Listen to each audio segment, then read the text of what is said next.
I'll never forget the day my HOA told me my Christmas decorations had to come down.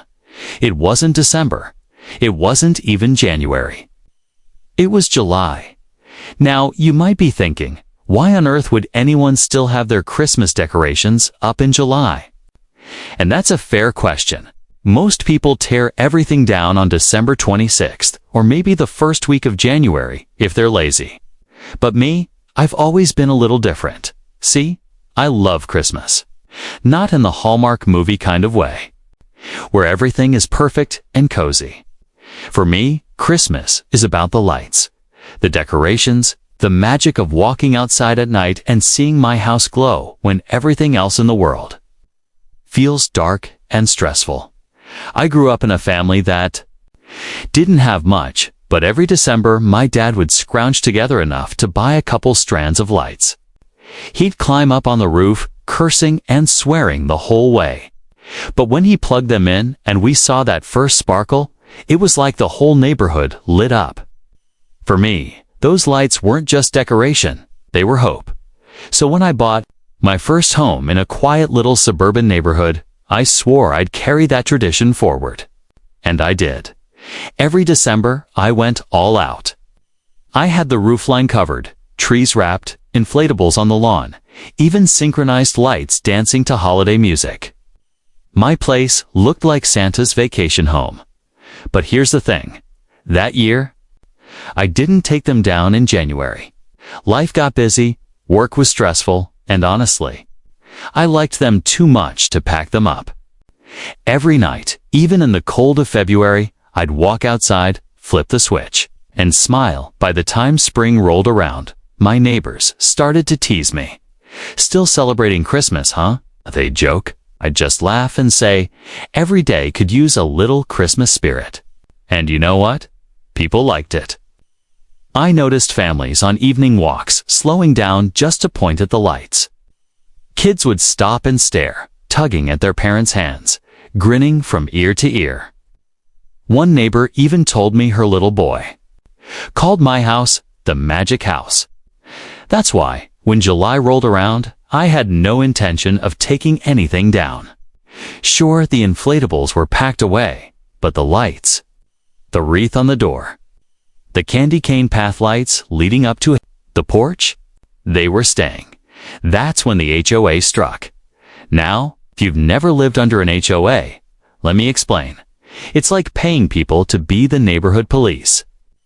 They love rules, fines, and sending strongly worded letters about your grass being a quarter-inch too tall. My HOA was no different. They wanted the neighborhood to look uniform, all the houses neat, trimmed, boring, and identical. So when they noticed my decorations still up in July, they pounced. I came home from work one day to find a bright orange notice taped to my front door. Violation of HOA regulations, holiday decorations out of season. I remember standing there in the heat, sweat dripping down my neck, staring at that letter like it was some kind of joke. Out of season. What season are lights supposed to belong to? The season of joy. The season of making kids smile. I crumpled it up and tossed it on the counter. No way was I taking my decorations down. But the HOA wasn't done. A week later, another letter arrived. This one had a fine attached, $50 per day until I complied. That's when it became a battle. I could have caved. I could have just packed up the lights and called it a day.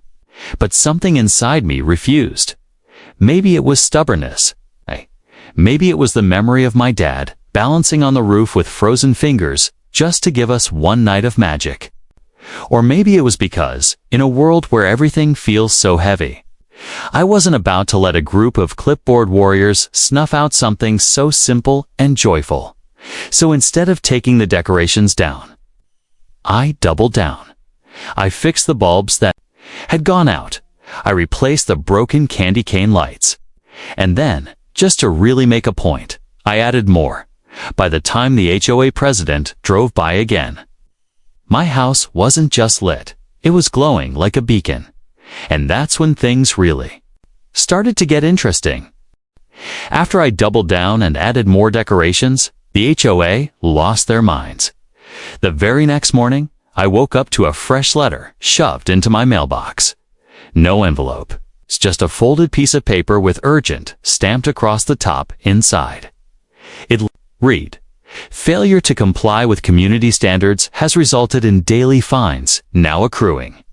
Current balance owed, $350. Immediate removal of decorations required, or further legal action will be pursued." I laughed out loud. At 7 in the morning, standing in my kitchen with a cup of coffee in my hand. Legal action over Christmas lights. In July, but here's the thing. HOAs don't bluff. They thrive on intimidation. I knew I gave in. They'd see me as weak, and every little thing after that, my grass, my paint color, even the garden gnome in my backyard would become their target. So I made a decision. I wasn't backing down. It's not this time.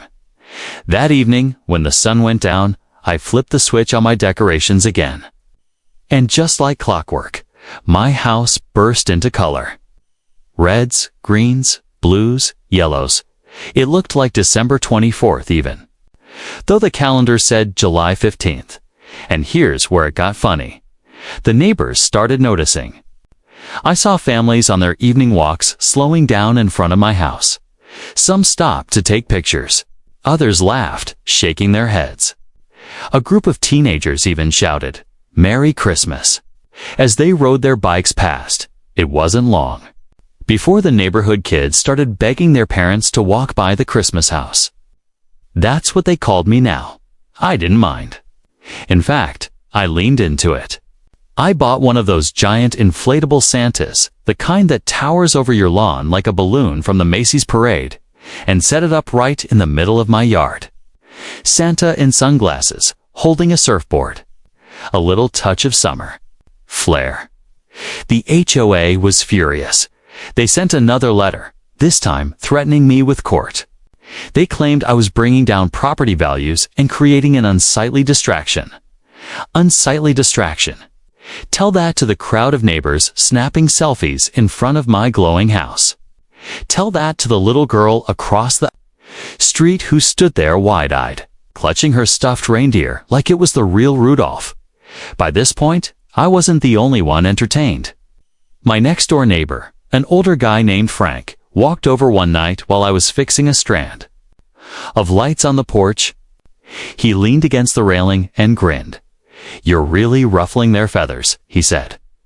"Good," I replied. "About time someone did." He chuckled. "You know, my wife and I have been saying this HOA has gone too far for years. You keep this up, you might just inspire the rest of us." That stuck with me. I hadn't thought of it as anything more than petty revenge at first, but maybe this was bigger than me. Maybe this was about all of us living under a board that thought they owned us. But before I could get too self-righteous, the HOA escalated again.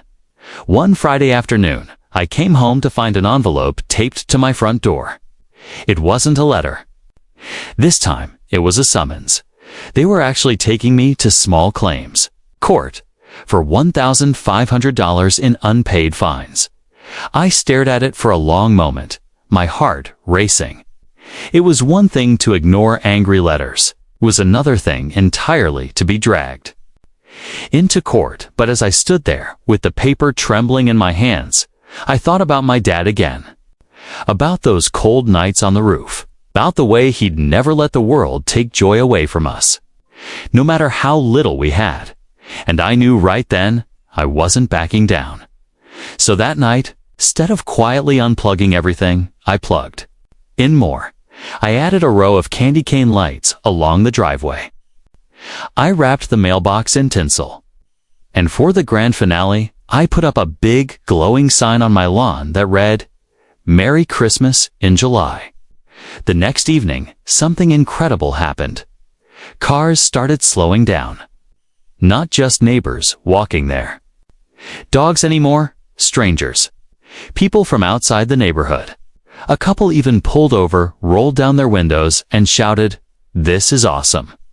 By the end of the week, my little act of defiance had turned into a local attraction. And that's when the HOA realized they weren't just fighting me anymore. They were fighting the whole town. The thing about HOAs is that they thrive in the shadows. They count on their rules and fines slipping quietly into your life, unnoticed by anyone else. They want you to feel isolated, like you're the only one breaking the rules, the only one, under scrutiny. But once the whole neighborhood starts paying attention, that's when their power starts to crumble. And that's exactly what was happening. Every night around sunset, my house would come alive. The lights clicked on, music drifted softly from the synchronized speakers, and soon after, people started showing up. Families in minivans, couples walking hand in hand, groups of teenagers filming TikToks with Santa in the background. It got to the point where traffic slowed down on my street. People rolled their windows down just to shout, "Merry Christmas," as they passed by. Some even honked their horns in rhythm to the music. I should have been nervous. After all, I was still racking up HOA fines. By now, their ledger claimed I owed over $3,000. But instead of fear, I felt something else. Pride, for once. The HOA wasn't in control, and then came the news crew. It was a Thursday evening in late July. I was stringing an extra set of lights around the oak tree in my front yard when a van pulled up. The logo on the side read, Channel 7 News. Out stepped a reporter in a perfectly pressed shirt and a cameraman lugging a tripod. The reporter walked up with a practiced smile. "You must be the Christmas guy." I grinned. "That's me. What can I do for you?" "We've been hearing about this Christmas in July story," she explained. "Apparently, you've been asked to take down your decorations by the HOA, but instead, you expanded." I nodded. "That's one way to put it. Would you mind an interview?" That night, under the glow of my lights, I told the whole story. The letters, the fines, the threats, and most importantly, why I refused to back down. I talked about my dad, about the joy those lights brought to people, about how rules shouldn't crush something so harmless and happy. By the time the segment aired the next day, I was a local hero. The headline read, "Man Battles HOA with Christmas. Lights in July and neighbors love it." The clip went viral. Not just in my town, but all over social media. Strangers left comments calling me a legend. People joked about wanting to move to my street just to see the lights every night, and while I basked in the glow of newfound support, the HOA fumed. The next week, I got a thick packet in the mail. Not just a fine, not just a warning, a formal lawsuit. They were actually trying to take me to court to force me to remove the decorations, I'll admit. For a moment, fear crept in. Court wasn't just letters I could ignore. It was serious, expensive, risky. But then I flipped on the news that night, and there I was again. My goofy grin, my glowing house. The soundbite where I said, if the worst thing I'm guilty of is making people smile, then I'll take it. How could I quit now? So instead of backing down, I leaned harder into the fight. I set up a donation box on my lawn with a little sign. Support Christmas in July. All proceeds go to children's hospitals. And wouldn't you know it, people donated. Families dropped cash in the box. One local business owner came by and handed me a check for $500, saying anyone willing to stand up to the HOA deserves some help. The HOA had wanted to make me look like a troublemaker. Instead, they'd made me look like a hero. But of course, they weren't done at the next HOA meeting. I heard from Frank, my neighbor, who always kept me in the loop, that the board was raging. The president, a woman named Karen, I swear, you can't make this stuff up, was practically foaming at the mouth. She said I was embarrassing the community and bringing unwanted attention. Unwanted attention. Tell that to the kids. Eating ice cream in front of my house, singing along to Christmas carols in the middle of summer. But then Frank leaned closer and whispered something that made my stomach drop. "They're not just talking fines anymore," he said. "They're talking liens. They want to come after your house." I froze. A lien that wasn't just money. That was my home. My sanctuary, the HOA, wasn't playing around anymore. And I realized this fight was about to get a lot bigger. When Frank told me the HOA was talking about placing a lien on my house, I'll admit I barely slept that night. It's one thing to laugh at letters taped to your door. It's one thing to ignore $50 fines stacking up like Monopoly money. But when someone threatens your home, the place you've worked your whole life for, it feels different, heavy, real. The next morning, I sat at my kitchen table staring at the lawsuit papers. Failure to comply with HOA regulations. Damages sought, $7,500. $7,500 for Christmas lights. But instead of fear, something else boiled up inside me. Anger. I thought about the kids who came by every night just to smile, about the little donation box out front, now stuffed with bills and coins for kids' hospitals, about the news crew who called me the man who brought joy back to the block. And then I thought about Karen, the HOA president, sitting in her perfectly manicured house, seething because people were happy. That's when I knew wasn't going down without a fight. So I lawyered up now. Hiring a lawyer isn't cheap. But when I explained the situation, something incredible happened. My attorney, a sharp guy named Marcus, with glasses that always slid down his nose, listened quietly and then leaned back in his chair. "Let me get this straight," he said. "They're suing you. Over Christmas lights." I nodded. He smiled. This might be the easiest case of my career. The court date came 2 weeks later. By then, my house had practically turned into a festival ground. Local bakeries dropped off cookies shaped like snowflakes. A high school marching band asked if they could perform on my lawn one evening. People left notes on my mailbox calling me the Christmas Rebel and the HOA. They doubled down. Karen herself showed up at the courthouse in a stiff navy suit, clutching a binder that looked thicker than a phone book. Behind her were 3 other board members, all glaring at me like I'd personally burned down their homes. I walked in with Marcus, my neighbor Frank, and a group of supporters who'd insisted on coming just to watch the fireworks. The courtroom was packed. Local reporters filled the back row, pens and cameras ready. When the judge entered, the air shifted. This wasn't a neighborhood squabble anymore. This was real. Karen went first. She launched into a tirade about community standards and unsightly displays and property values at risk. She waved photos of my house lit up in July like they were evidence of a crime. "Your Honor," she said dramatically, "this man has defied every warning, ignored every fine, and turned our quiet neighborhood into a circus. He is destroying the character of our community." When she finally sat down, Marcus stood. Calm, cool, collected. "Your Honor," he began, "let me ask you something. What do you see in these photos?" He held up the same pictures, my house glowing in the summer night. The judge squinted. "Christmas lights." "Exactly," Marcus said. "Christmas lights. Decorations, not loud parties. Not dangerous behavior. Not anything that could possibly reduce property values." In fact, he motioned toward the gallery where several neighbors were sitting. "If anything, this has increased community value. It has brought joy, togetherness. And if I may submit Exhibit B," he handed the judge a thick folder.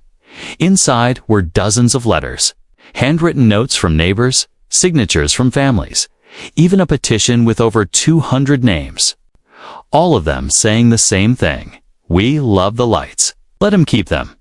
Karen sputtered, her face turning red. "This is irrelevant," she shouted. "It's against the rules. Rules are rules." The judge held up a hand. "Enough. I'll decide what's relevant." And then, in that quiet, heavy courtroom, Marcus delivered the line that flipped everything. "Your Honor, at the end of the day, the HOA is punishing my client for making people smile." The room went silent. Reporters scribbled furiously. Someone in the back whispered, "Wow, ah." Even the judge leaned back, thoughtful. When it was all said and done, the judge didn't issue a ruling that day.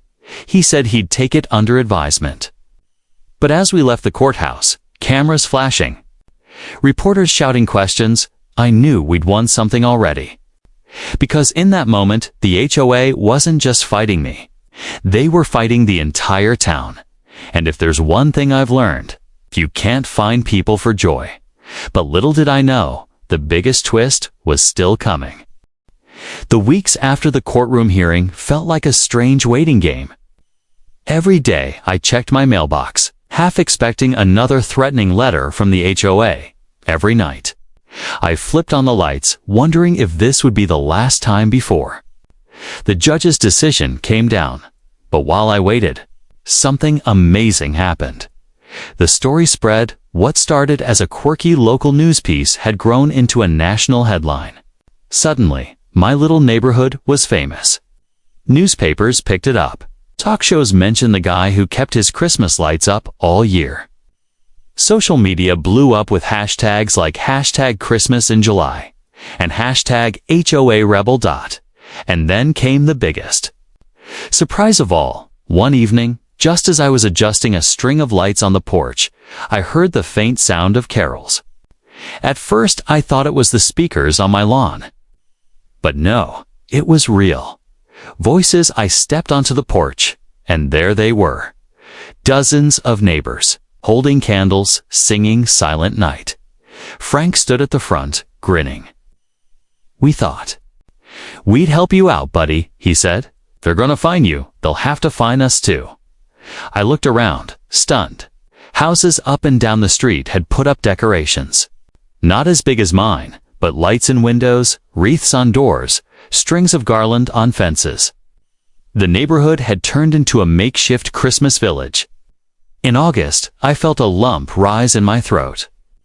For the first time, it wasn't just me fighting. The HOA, it was all of us. A week later, the ruling came. The judge's decision was blunt and clear.